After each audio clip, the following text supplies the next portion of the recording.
We're down here on the beach to discuss the future of the channel, but also to discover something which I noticed last time I was down here on Butterfly Beach, which seems to be some kind of hand-built bench halfway up the cliffside. Barney. Hey, buddy. So, I posted my first YouTube video exactly a year ago today, which was a very important day for me. Well, it's right towards the end of school, which made it a bit crazy.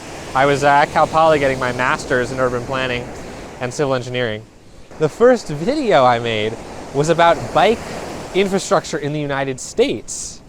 And I'd sort of been fascinated for a while about what the disconnect was between the bike lanes that we plan and what the research tells us about the type of bike lanes people will use. And that was that video. And I'd always sort of thought YouTube was cool. I mean, I kind of got into urban planning because of YouTube. Not just bikes, obviously. You were expecting that, right? But other channels too. Channels like Oh the Urbanity, Climate in Transit, Nick Laporte, who I now do a podcast with, which is so awesome. And the further down the rabbit hole I went, the more channels I discovered. And that eventually convinced me to go to school for urban planning because I like the subject material so much, and now that's what I do. And it's been absolutely amazing what I've been able to do with the YouTube channel, like having 1,530 subscribers as of now. Not something I ever thought I would say, because making YouTube videos is weird. Like, it actually takes a lot of time. Even editing this is gonna take a lot of time. And I've been wanting to do it for a while, but actually being able to just sit down, write out a script, film, put it together. I think that took like 3 months, that first video. But seeing how well it did and how well people liked it was just so gratifying. And that's more of what I want to do on this channel. Barty boy, Barty boy, Barty boy. Let me tell you about the future of Sullyville, the channel. Basically, I mentioned all these other YouTubers I admire so much, and I wouldn't be doing this if I thought I wanted to just imitate them, because they already do what they do really well. And I don't want to imitate them, not only because I don't think it would do well, because they're already doing it, but also because I respect what they do. And I don't want to just be a random copycat type of guy, type of channel. So what do I want to do on this channel that's a bit different? Well, first of all, I want to always be on camera. And I think that's a super important thing, so that people can engage with what I have to say. The other thing is, and I'm thinking this more and more, and maybe I haven't done it yet, but I want to sugarcoat things a little less than you might get on other channels. I work as a professional planner, and I've been doing that for almost a year now. So I've seen some things. Obviously, I haven't seen many things, because a year is nothing compared to a long career. Barney, what do you do? Look at him. What are you sniffing? But anyway, I want to share what that's like. I want to bring that perspective into the videos.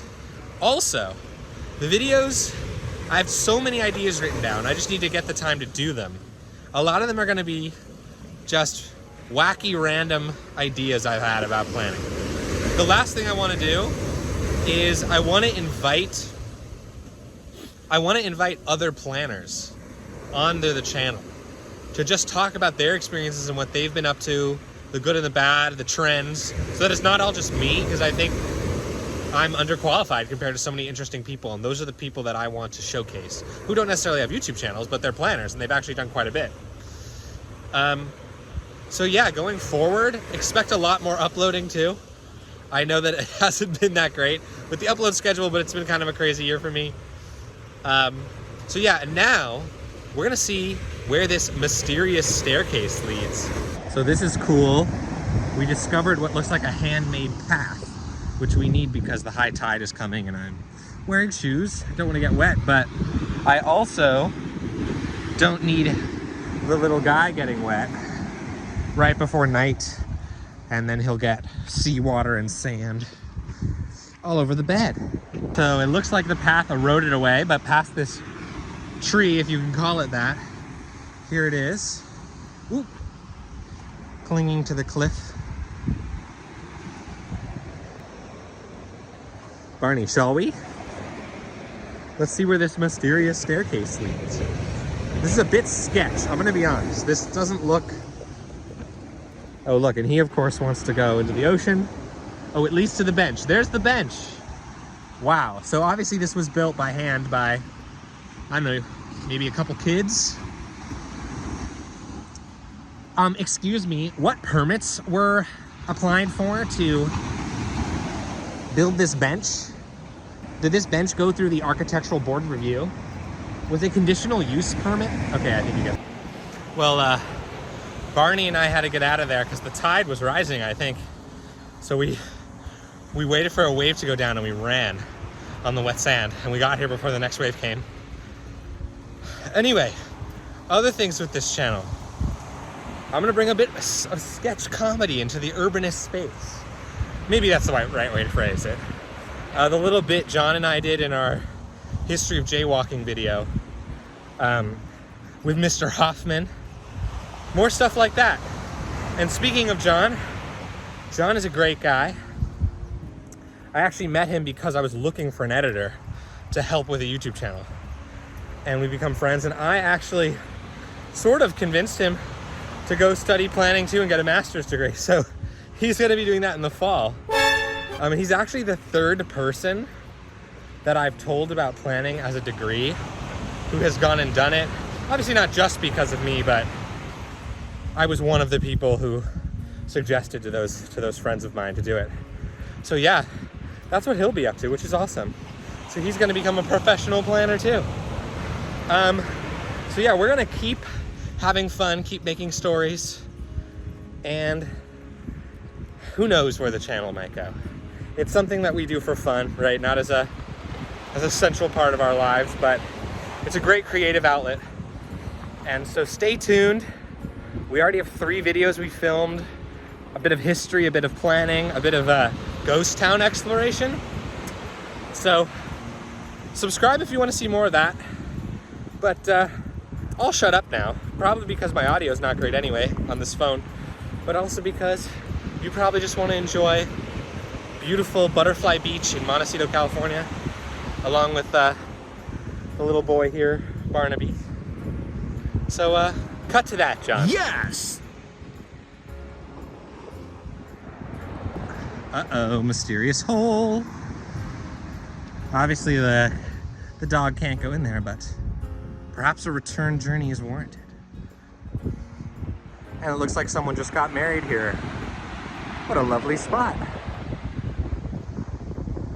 Okay, here's one more cool beach thing I have to show you that's unique to the beaches around Santa Barbara. Not to toot Santa Barbara's horn, but come on, you had to expect I was gonna do that in this video.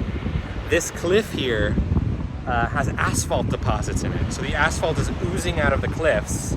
In the 1800s, there were mining operations along these beaches. And today there's still oil drills out there.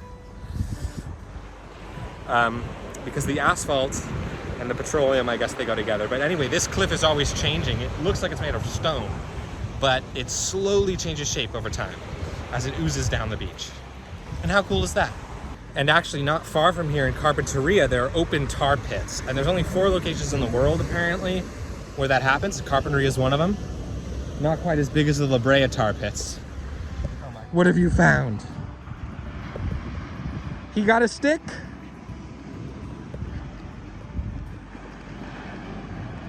All right, well, he got the stick.